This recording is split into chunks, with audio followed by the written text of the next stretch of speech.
उठो, ये ट्रेन नहीं थी। नहीं उठ रही मामा। नहीं उठी, ये थी है। चलो मैं घूम देंगे तो। मामा का करके ठीक काटूंगा। आप मामा को ठीक कर लोगे? अच्छा ठीक, ये देखो, अच्छा मामा है। अस्सलाम वालेकुम, मैं हूं अनीला इबासी। आप देख रहे हैं मेरा यूट्यूब और फेसबुक पेज। 29 साल की तूबा को 14 गोलियां उसे मारी गई। उसकी आंखों में, गालों पर, सर पर, जिस्म के हर एक पूरे जिस्म पर गोलियां मारी गई, और वो भी 5 बच्चों के सामने। ऐसा उसका क्या उसका कसूर था कि उसके शौहर ने छोटे छोटे बच्चों के सामने उसे गोलियां मारी, और बच्चे सिर्फ यही रोते रहे, मम्मा उठो, मम्मा उठो, मम्मा दूधू दो, मम्मा दूधू दो। तो छोटे छोटे बच्चे, उनका क्या कसूर था? और जो तूबा है उसका क्या कसूर था कि उसे उसके शौहर ने इस तरह मारा? तो ये लव मैरिज हुई थी तूबा की और साद की, और जो कि घर वालों से छुप कर इन्होंने जो है कोर्ट मैरिज की थी, लव मैरिज की थी इन्होंने। जब घर वाली फैमिली को पता चला, दोनों फैमिलियों ने मिलकर इनकी फिर रजामंदी से, फिर क्योंकि बच्चों ने तो कर लिया था निकाह, उसके बाद फिर इन्होंने बारात वगैरह अपने घर से भेजी थी इन्होंने। मतलब सारी फैमिली, दोनों फैमिली राजी होके बैठ के फिर इन्होंने बारात की थी, भेजी थी। लेकिन उसके बाद, शादी के बाद, जो साद है उसने कभी भी अपनी जो बीवी है तूबा, उसे कभी भी मिलने नहीं दिया अपने माँ बाप से। और 10 साल के बाद ये अपने वालिदैन से मिली थी। तो उसके बाद ये जब इसे कत्ल किया गया, 14 गोलियां इसे मारी गई, वो भी बच्चों के सामने। तो उसी से 2 महीने कबल ये अपने वालिदैन से मिलने आती है, और उसके 2 महीने पहले ये आती है, और ये होता है कि नाराज़ होकर आती होती है अपने वालिदैन के घर। और ये भी आपको बताती चलूँ कि ये एक लौती बेटी है, और इसके जो भाई है, एक ही भाई है छोटा, जो कि 6 साल का है। और इसके वालिद जो है तूबा के, वो भी बहुत गरीब। भी मैं तेरी धी मारती हूँ, लवारसा सुरती हूँ, जे तू पुलिस ਨੂੰ ਪਰਚਾ ਕਰਾਇਆ पुलिस ਦੇ ਕੇ, ਮੈਨੂੰ पुलिस पंजाब ਦੀ ਕੋਈ पुलिस नहीं रोक सकती, ना मेरा कुछ कर सकती, ना बिगाड़ सकती है। 2 महीने पहले ये अपने वालिदैन के घर आती है, और ऐसी क्या बातें करती है ये। जब कत्ल हुआ उससे 2 महीने पहले ये अपने वालिदैन के घर आती है, 10 साल के बाद।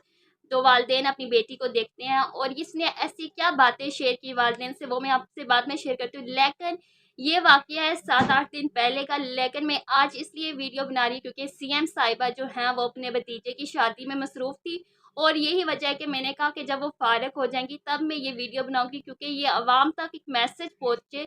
और आप सबसे मेरी रिक्वेस्ट है कि आप अपने ये व्हाट्सअप स्टेटस पर लगाएं, अपने फ्रेंड्स के साथ शेयर करें, जितना हो इस वीडियो को शेयर करेंगे, ताकि सबके पास ये मैसेज जाए और सब इस चीज़ पर नोटिस लें, ताकि सीएम साहिबा तक ये पैगाम पहुँच सके कि उनके ही सूबे में क्या हो रहा है, और इन बच्चों को अब कौन संभालेगा। क्योंकि जो तूबा के वालिदैन हैं वो तो बहुत ही गरीब हैं।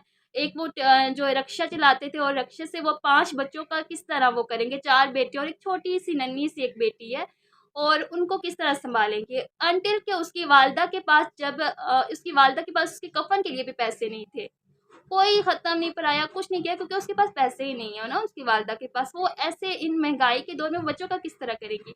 चले, हमने तूबा के लिए तो कुछ नहीं किया। तो बिना पापा अंदर से पिस्तौल लेकर पापा ने इसका ना बोल दूंगा, तो बिना मामा ने बाल देखा कहा कि क्या हुआ, तो बिना पापा ने कहा कि तू ना कलमा पढ़े, फिर पापा ने ना साथ में ना गोली चलाई है, तो फिर मामा ना नीचे गिरी है, तो बिना पापा ने अंदर आकर भी चले, फिर पापा बाहर के, पापा ने दूसरी मैगजीन डाली, फिर पापा ने अंदर आकर ना फिर से गोलियां चलाई है, 14 फायर मारे अल्लाह ताला के पास। किसने भेजा? पापा ने। कहाँ पे गई मामा? वो हुरू के पास चली गई है। के पास?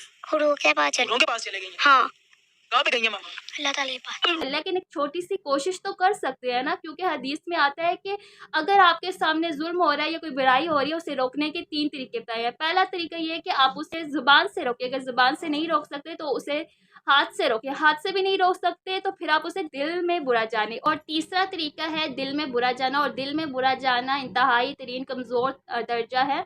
एज़ अ मुस्लिम होते हुए मुझे नहीं लगता ये वीडियो देख के, ये इंटरव्यू बच्चों के देख के कोई पत्थर दिल भी जो है ना वो भी मोम हो जाएगा। लेकिन कोई पत्थर दिल ही होगा जो कोई कमेंट्स नहीं करेगा या इस वीडियो को आगे शेयर नहीं करेगा, क्योंकि मैं ये मेरे नज़दीक ये है कि ये एक मेरे पास एक प्लेटफॉर्म है जहाँ पर हम किसी जुल्म के खिलाफ आवाज़ उठा सकते हैं। क्योंकि कल रोज़े क़यामत हम सब ने अल्लाह ताला की बारगाह में पेश होना है कि हमसे जवाबदेही होगी। हम सिर्फ इतना तो कह सकेंगे ना अपने रब से कि अल्लाह पाक, हमने सिर्फ ज़ुबान से हम नहीं रोक सकते थे, लेकिन हमने हाथों से रोका, हमने इसके खिलाफ आवाज़ उठाई। तो अभी मैं आपको सारा वाक़या बताती हूँ फिर हुआ क्या था। 2 महीने पहले वो आती है अपने वालिदैन के घर नाराज़ होके, और फिर अपनी वालिदैन को बताती है कि मेरे साथ मम्मा ये सब कुछ होता रहा है, कि मैं इसलिए बर्दाश्त करती रही हूँ क्योंकि मैंने पसंद की शादी की थी कि कल को मेरे वालिदैन वग़ैरह मुझे ताने ना दें, क्योंकि मैंने खुद अपनी मर्ज़ी से शादी की थी, इसलिए वो सारे ज़ुल्म ज़्यादती बर्दाश्त करती रही है। शादी के बाद 1 दिन भी उसने सुकून का इससे नहीं गुज़ारने दिया तूबा को साथ ने। तो लेकिन पाइप के साथ बच्चों ने बिल्कुल बताया कि प्लास्टिक के पाइप के साथ, लोहे के पाइप्स के साथ उसे मारता था, और घर से बाहर तो कभी उसे निकाला ही नहीं है। घर से बाहर तो जब ये इसके साथ ये हादसा हो गया, इसका कत्ल हो गया, तो उसकी माँ ने जाके पूछती है पड़ोसियों से कि मेरी बेटी का कसूर क्या है? कि हमने तो कभी आपकी बेटी को देखा ही नहीं है, क्योंकि कभी उसे घर से बाहर निकाला ही नहीं है साथ ने। इस केस में बहुत ज़्यादा पॉइंट है जो आपको मैं शेयर करती हूँ शुरू से। तो 2 महीने जब ये वापस आती है, उसके बाद ये केस वालिदैन से सारा डिस्कस करते हैं कि इस तरह मेरे साथ ज़ुल्म ज़्यादती होती रही, अब मैं बर्दाश्त और नहीं कर सकती। तो और जब इसने अपने पेरेंट्स को ये बताया कि ये मतलब इतना ज़्यादा ज़ुल्म करता है मेरे साथ, और फिर ये है कि जब ये इसके पेट में बच्चे होते थे तो इसे टाँगे मारता था, तो मतलब बहुत ज़्यादा अज़ियत देता था। तो फिर इसके वालिदैन ने बोला कि चलिए हम केस करते हैं बच्चों का। इसने बोला कि मैं अपने बच्चे वापस लूँगी। तो इनका केस लगता है, लेकिन जो जज होती है वो इन्हें बोलती है कि आप सुलहनामा कर लें, कि एक-दूसरे के साथ बैठे, 1 घंटा बैठे, 2 घंटे बैठे, 2 दिन बैठे एक-दूसरे के साथ, आप सुलहनामा करें क्योंकि आपके इतने बच्चे हैं ना। तो ख़ैर उधर वहाँ पर इनका सुलहनामा हो जाता है, तो फिर ये वापस इसे लेके जाता है अपने घर। और ये 1 हफ़्ते पहले की, जब इसे गोलियाँ मारी जाती है, कत्ल किया जाता है, उससे 1 हफ़्ते पहले की बात है कि इनका सुलहनामा हो जाता है। और ये घर लेके जाता है, पहले जो तूबा है वो अपने माँ-बाप के घर जाती है, वहाँ पर रहती है, फिर वहाँ से जाती है, उसे लेके जाता है अपने घर। और फिर एक दिन ऐसा आता है कि ये अपने बेटे को भेजती है और कहती है कि जाओ पापा से सेल फ़ोन लेके आओ, उन्हें बोलो पासवर्ड खोल के दें। सेल फ़ोन चार्जर पर लगा हुआ होता है, जो बेटा होता है छोटा-सा वो जाता है पापा के पास, पापा जो होते हैं जो वॉशरूम में गुस्ल कर रहे होते हैं, वो कहते हैं मैं बाद में खोल के देता हूँ। तो फिर दोबारा कुछ टाइम के बाद फिर जो होती है तूबा बेटे को भेजती है और कहती है पापा को बोलो मुझे पासवर्ड खोल के दे, मैंने मम्मा पापा से बात करनी है। तो लेकिन वो पासवर्ड नहीं खोल के देता, और वो जब आता है तो कहता है कि मैं इस तरह की बीवी, इस तरह की औरत का क्या करूँ? तो फिर आगे से तूबा ये कहती है कि इस तरह की औरत को घर से निकाल दो या तो उसे मार दो। तो फिर काफ़ी इनकी बातें होती हैं कि तुम वहाँ पर, क्योंकि अभी बच्चों को तो नहीं पता, ये तो बच्चों के सामने हुए, बच्चों ने ये बयान दिया है ना कि पापा कह रहे थे, मम्मा कह रही थी कि मैं, मम्मा पैकिंग कर रही थी और पापा कह रहे थे कि ये बच्चे किस तरह वहाँ पर पेपर देंगे, मम्मा कह रही थी कि मैं पेपर दे देंगे, मैं वहाँ से खुद लेके आऊँगी। तो कोई ना कोई इनके दरमियान में बात हुई होगी ना। और तूबा की मम्मा ने ये बात भी बोली है कि तूबा ने मुझे ये भी बताया था कि ये अपने घर में जो है लड़के लेके आता था और मुझसे बाकायदा पूछता था कि आज रात में कौन सी लड़की के साथ गुजारूं। और ये बात, और फिर इस वजह से भी टॉर्चर किया था कि लास्ट टाइम कि तुमने ये बात क्यों अपनी वालदा को बताई है कि मैं लड़के लेके आता हूँ। और फिर यूं भी वो क्या करता है कि इतने में से हो जाता है, और जाके जो साद होता है वो दूसरे रूम में से गोलियां पिस्टल लेके आता है, और पिस्टल लेके आता है। पहले गोली उसकी एक आँख में मारता है, फिर दूसरी आँख में, फिर इधर, फिर उधर, सारे जिस्म में वो मारता है। फिर दूसरी गन लेके आता है, दूसरा पिस्टल लेके आता है, उसके साथ मारता है और वो नीचे गिर जाती हैं। और नीचे गिरी हुई होती हैं तो उल्लू खून में लथपथ हुई हुई, और उनके जो बच्चे होते हैं, 4 बेटे और एक छोटी-सी बेटी होती है, वो 5-6 जो है अपनी मम्मा के ऊपर गिरे हुए रो रहे होते हैं कि मम्मा उठो, मम्मा उठो, मम्मा उठो, क्यों नहीं उठ रही मम्मा, दूधू दो। तो बच्चों को नहीं पता, उनकी तो दुनिया ही उजड़ गई है। और वो उसकी मम्मा जो तूबा की वालिदा है, वो इतना उसे समझाती थी तूबा को कि तुम छोड़ दो। कहती है कि नहीं, मैं अपने बच्चों को किस तरह छोड़ सकती हूँ, कि मैं बच्चों के लिए वापस जाऊँगी, मैं अपने शौहर के लिए वापस जाऊँगी, अपने बच्चों के लिए जाऊँगी। अगर मैं ना हुई तो मेरे बच्चे जो हैं वो रुल जाएँगे, वो किस तरह पलेंगे। लेकिन आज उन्हीं बच्चों के सर के ऊपर से माँ का साया उस जो है ना, उस शैतान सिफ़्त आदमी ने खींच लिया।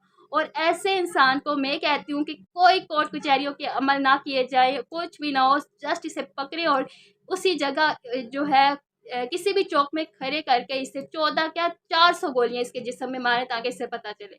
और हम लोग लम्हे प्रोसेस पर छोड़ते हैं ना, तो इसलिए जो होता है ना, ये आज़ाद हो जाते हैं। और आगे ये बात मैं बताती हूँ ये काम क्या करता था और इसने कौन-कौन सी धमकी अपने ससुराल वालों को दी। तूबा के वालिदैन को फ़ोन की जाती है और फ़ोन करके कहता है कि मैंने आपकी बेटी को मार दिया और इसकी लाश आके ले जाए, मैंने लावारिस करके सड़क पर फेंक दी है। तो तूबा के वालिदैन माँ बाप जाते हैं, जाके देखते हैं तो उनकी बेटी एक सड़क पर पड़ी हुई होती है और खून में लथपथ हुई उनकी बेटी पड़ी हुई होती है। और वो जो है मोहल्ले वाले बताते हैं कि उसे बाजू से खींच के तूबा को सड़क पर आके फेंका है उसने। तो इस तरह का भी कोई जुल्म होता है। फिर तूबा की मम्मा चिल्लाने लगी कि आखिरकार मेरी बेटी का कसूर क्या था, मोहल्ले वालों से पूछती है। मोहल्ले वाले कहते हैं हमने कभी आपकी बेटी को बाहर नहीं देखा। और बच्चे ने ये भी बताया कि एक दफ़ा मेरी मम्मा बाहर गेट से बाहर हमें गली में खेलने के लिए कह रही थी, तो मेरे पापा ने इस वजह से भी उन्हें पाइपों, प्लास्टिक और लोहे के पाइपों से उन्हें मारा था। तो देखिए, एक पसंद की शादी सभी करते हैं, लेकिन ज़ुल्म को सहना ज़ुल्म करने वाले से ज़्यादा कसूरवार होता है।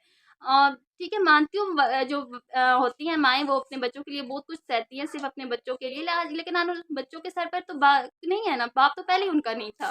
फिर उन्हें पुलिस कॉल करके ये भी कहता है कि पुलिस के पास आपने नहीं जाना, क्योंकि मुझे कोई पुलिस कुछ भी नहीं कर सकती, मुझे नहीं पकड़ सकती। ये बात उसने क्यों कही? क्योंकि साथ जो है पहले सिलाई कढ़ाई का काम करता होता था, उसके बाद उसने असले का काम, असला बेचने वगैरह का काम शुरू कर दिया, जो कि जो तूबा होती है उसको भी बाद में पता चलता है कि ये असले वगैरह का काम करता है। तो एक दफ़ा असला पकड़ने भी हुआ था, उस पर इससे कैद हुई थी, तो फिर तूबा ने 5-6 लाख रुपया दे के इससे छुड़वाया था।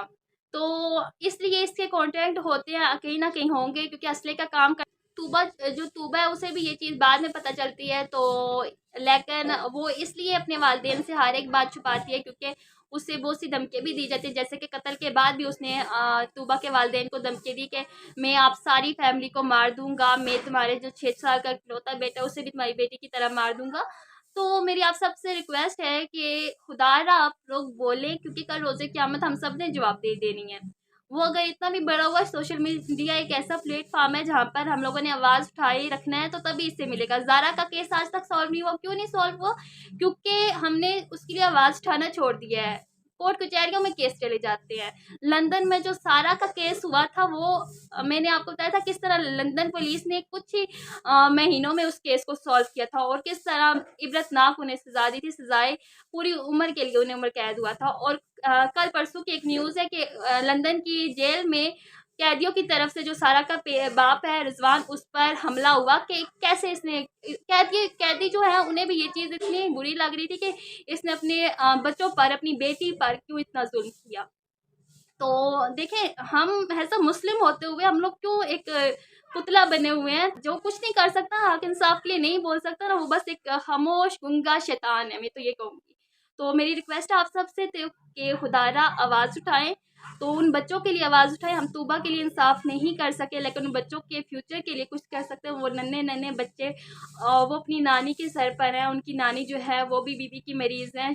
तो बस रिक्वेस्ट ही कर सकती हूँ आप सबसे कि आप इस वीडियो को इतना आगे भेजिए, अपने हर एक प्लेटफॉर्म पर लगाएं, ताकि इनको इंसाफ मिल सके।